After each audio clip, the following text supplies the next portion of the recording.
My expectation is we will be done with closing arguments before lunch, and that you will have the case to deliberate on after lunch on Tuesday.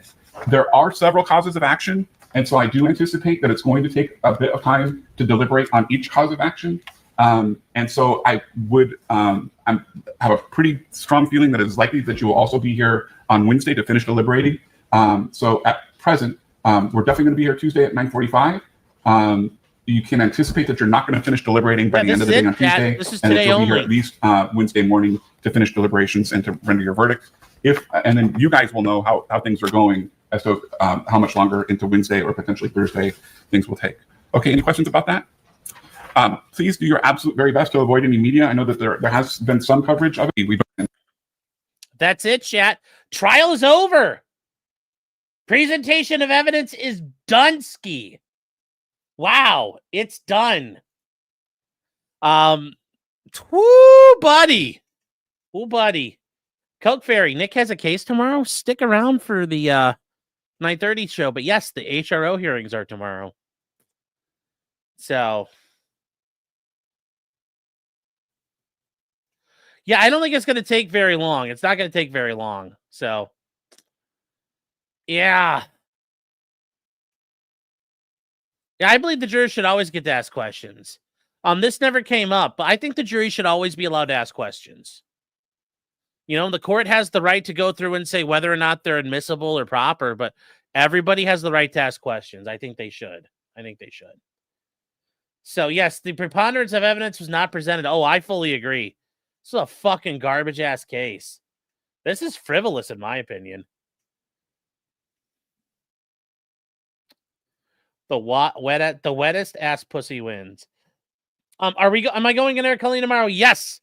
And I believe I'll be on Future Conflicts in the morning. I think I have something set for the morning that is not happening now, so I could probably do that. But yes, Doctor, how wet was it? Was it as wet as Ben Shapiro thought it was? So, with that said, though, chat, yeah, we're all caught up. We all got caught up on this thing.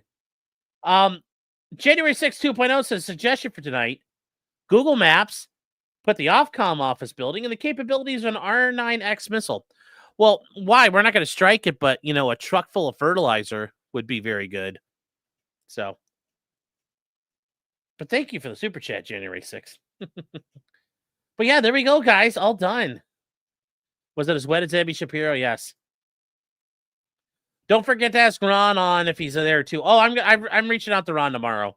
Ron will be there. Ron is on the list already. So I have jury duty in November. When should I bring up nullification? Never. Not until you get into the jury room. Don't bring it up at any other point. So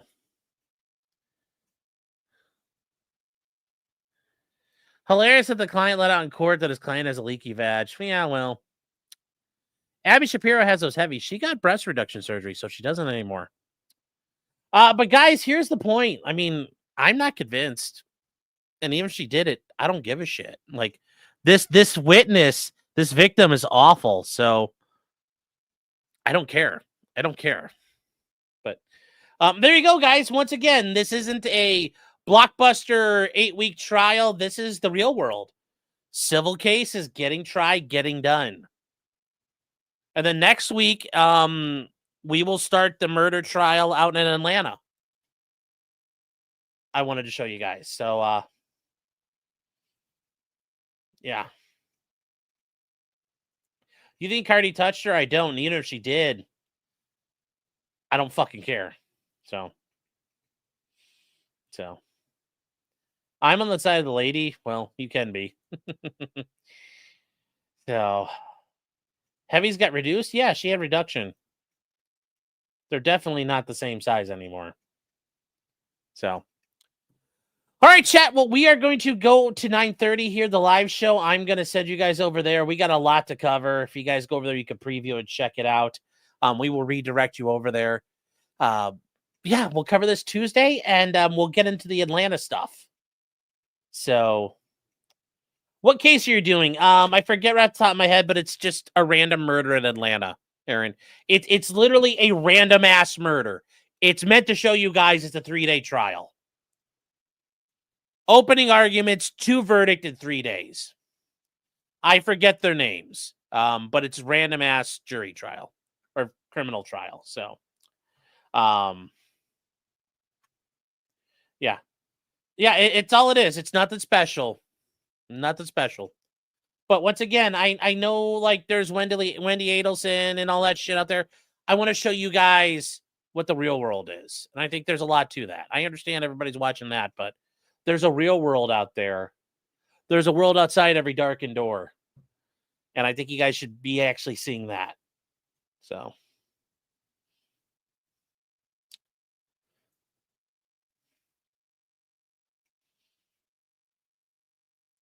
Bowling return their opening kickoff for a touchdown.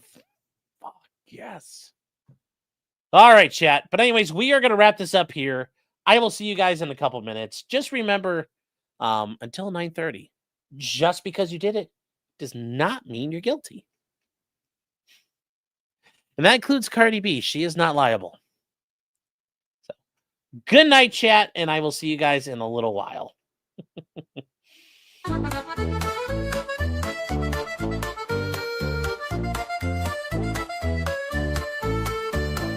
Weapons, blacksmithing, and models of planes, esoteric works, and even some trains. Much merriment had while drinking White Claws, tips on hunting, and even talking the law. Whatever you do, just don't talk to cops, even when they nab you on illegal stops. Just 'cause you did it doesn't mean you're guilty, but please talk to a local attorney.